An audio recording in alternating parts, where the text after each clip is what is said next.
guys, it's Christina again. Thank you for joining me on Be Cool Homeschool. I am a homeschool mom of 3 currently, 2 5-year-olds and a 7-year-old with a 1-year-old always around and always joining us. Only imagine what our days are like. You have younger ones, I would love to hear comments on how you keep them busy while you homeschool.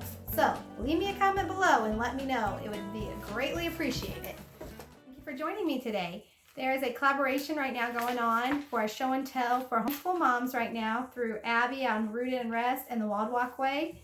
So be sure to check out the playlist. So the collaboration this month is tips for ending your school year strong. So I have 5 tips that I want to share with you on how we make the end of the school year good.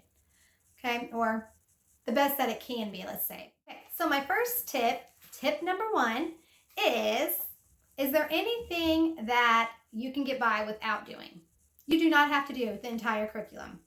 I promise. I was a teacher before I decided to stay home and homeschool, and I can guarantee you not every teacher out there finishes every book or every curriculum that they do. It's okay to not finish it.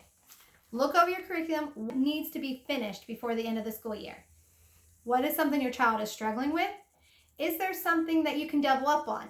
For instance, in our curriculum, the BJU Press Reading, here towards the end of the school year, we're combining, instead of taking one story and splitting it up over 2 or 3 days, we're doing it in 1 day. So is there something like that that you can do and get things finished? Yes, we're doing some reading the night before so that we're not reading it all during the day. But overall, it's been working out well for us, and we're projected to end in 20 days. So let's hope that by the end of May, that is our goal, we'll be finished and we'll be able to take the month of June off for the summer and enjoy the beautiful weather, enjoy the summer, and get out and do things we didn't get to do last summer. That is our goal. Tip number 2, if there is a project that you have not done yet this year and you want to go back and do it, then do it. I'm telling you, my children love projects. Some kids may not be creative, but my children, if there is something to do, we will do it. This is a story from his reader that originally I was thinking we could just skip over because we have done so much music and instruments in the past, but instead I decided I would do it as a read aloud and then allow them to do this fun project because I know they would love making their own instrument and we can combine it with art.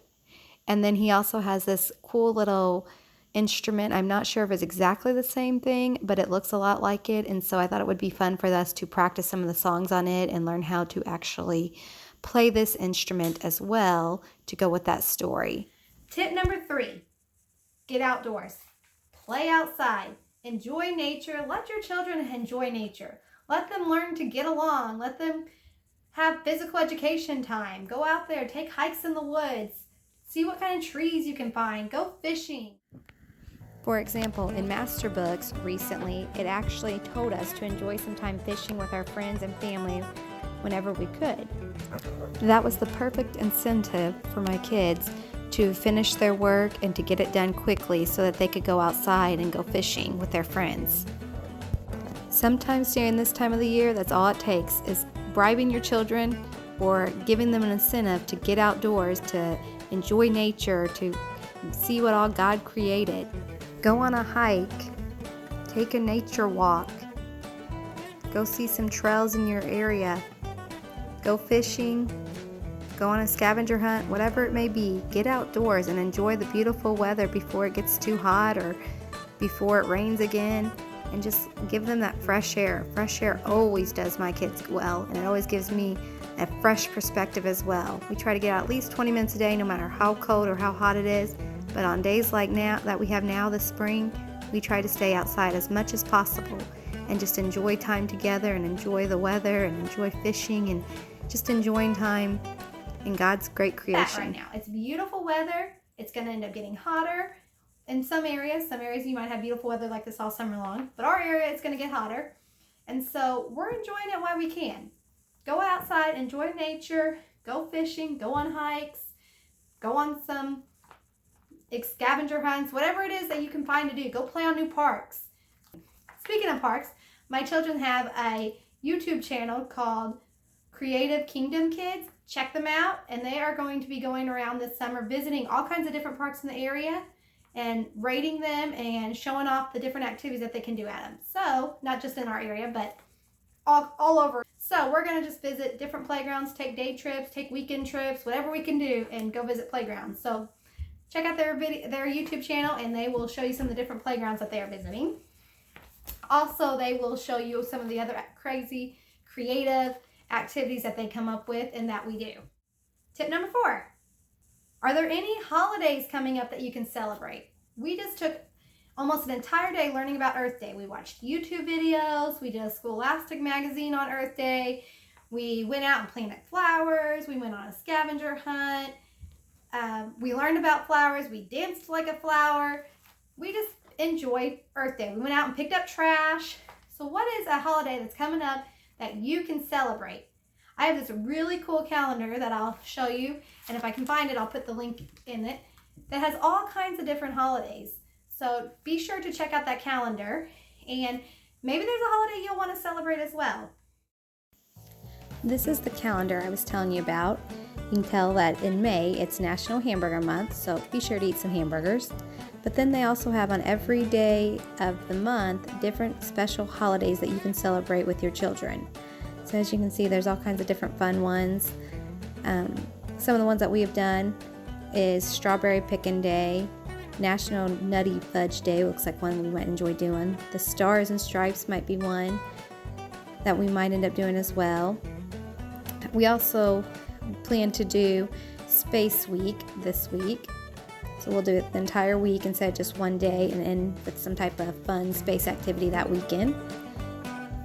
We also plan to pick strawberries on Pick Strawberry Day, of course, and enjoy some strawberry activities. You can check out some of my strawberry activities in the link below from my Be Cool Homeschool site from last year's activities that we did. So you can see there's several other ones on here. Take your pick and find activities to do, and just get out of that rut by doing some of these activities and enjoying something a little different than just always working on your regular curriculum. Another holiday that's coming up really soon is May Day. May 1st is called May Day for a lot of places. If you haven't heard of that holiday, check it out. And what we usually do is we decorate flower pots kind of like we did on Earth Day, but this time we actually go and deliver them to our neighbors. And then we also dance around the maypole, make dirt pudding, and do activities like that. So if you want to check out what we did for Earth Day and do it for May Day, check out Creative Kingdom Kids, and they will show you exactly what we did on Earth Day. We're at tip number 5 already. Okay. If you haven't already started, finalize what you're going to do for next year. There is nothing more exciting for a homeschool mom than new curriculum. I'll tell you, my 7-year-old has not been enjoying school lately.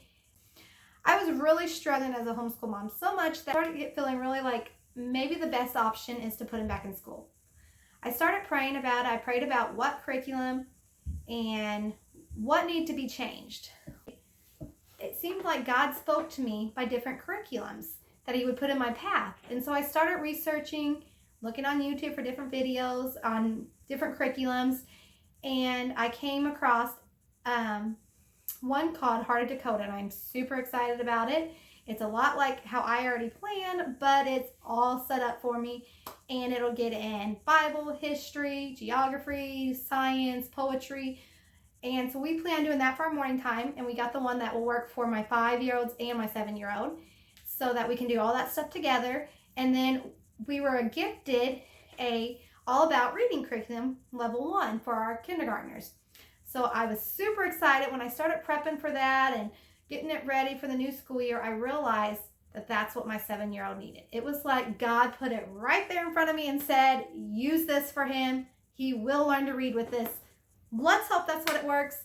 But I felt very strongly. First, I didn't want to get it because I felt like financially I had already bought him another reading curriculum. But after praying about it, talking to my husband, and even talking to my son, like, what will make you like reading? What will help you enjoy reading as a curriculum?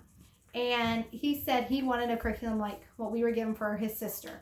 So we got that curriculum. We went out and we bought it, and I prepped it, and it is ready for next year, and I am super excited about it. So if you have not got a new curriculum, or if you have not finalized what you're getting, do that. That will help you get excited about next year, and it'll help you get excited about the summer so that you can plan and prep for it. Although I've already started prepping because I was so excited about it. Best tip I can give you, this is your bonus tip. Give grace. God gives you grace. Give your child grace. Give yourself grace. Don't beat yourself up if you don't finish a curriculum. Don't get upset at your child for being stressed out or done with the school year. Find a way to make it interesting. Find a way to keep them learning and help them have an enjoyable rest of the spring, and just prep them for the new school year and get them talked up and help them to enjoy the new school year by you being excited about it. But most importantly, take the summer off and enjoy some time just being a family, enjoy some time just exploring, and yeah, give yourself grace, give your child grace, and the best compliment is a thumbs up, and please subscribe to my channel for more videos like this.